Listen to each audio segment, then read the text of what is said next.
Depart, for I will send thee far hence unto the Gentiles. These are the words that the Lord Jesus made known to the Apostle Paul to let him know and to help him to understand that God was going to use him to be the apostle to the Gentiles.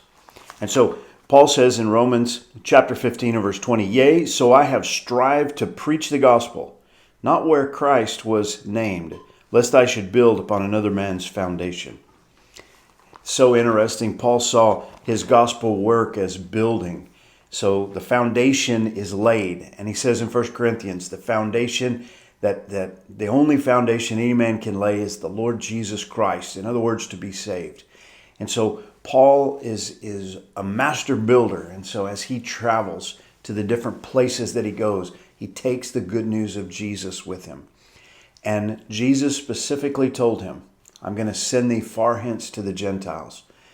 Paul had a desperate desire for the Israelite people to know Jesus. And he prayed for them constantly. But his ministry was specifically to the Gentiles. Now, don't get me wrong, he loved the Gentiles as well.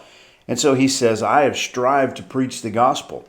But he went to places where the gospel was not known. He didn't minister the way that some did in Jerusalem and Judea, where that story was well known, the story of Jesus and the happenings that surrounded him. No, God sent him to a people that he had to just start from scratch and explain the gospel to them. And he says that this is what Jesus had sent him to do, but he says it in verse 21 like this, but as it is written. Now, when he says that, what he's doing is referring to the Old Testament. And so he's saying, in the Old Testament, hundreds of years, almost 700 years before the time of Jesus, Isaiah said this. He said, to whom he was not spoken of, they shall see, and they that have not heard shall understand. Now, what's he talking about there? Well, he's referencing Isaiah chapter 55.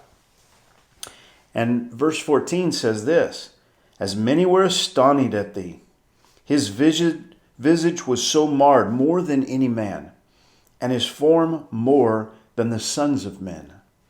So shall he sprinkle many nations. The kings shall shut their mouths at him. For that which had not been told them they shall see, and that which they had not heard shall they consider. So Paul references this verse. And if we go back to Isaiah and look at this, it says there that this one that it's referencing, his visage was so marred more than any man, and his form more than the sons of men. This is a prophetic reference to the Lord Jesus Christ and to the incredible, awful, horrendous treatment that he's going to face before he goes to the cross with the scourging, the beating, the crown of thorns. And he's going to be marred more than any man. And yet, the story of him is going to go. Kings are going to shut their mouths when they hear the message of the King of Kings, the Lord Jesus Christ. And it says that that which had not been told them shall they see, and that which they had not heard shall they consider. This is what Paul is saying. He's saying that verse is fulfilled in the Gentile mission that he headed up. Isn't that fantastic? As I think about that this morning, I'm just overwhelmed. The Lord Jesus Christ went to the cross and he endured some of the most horrendous treatment.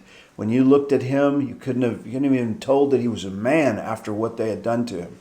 And yet, the story of him is going to be told all over the world. Here we are, 2,000 years later, and that story is still being told today. And God still wants to get that message, the gospel message, to the uttermost parts of the earth. I just want to encourage you this morning. Tell that story when you have a chance. Let people know who Jesus is, what he's done in your life.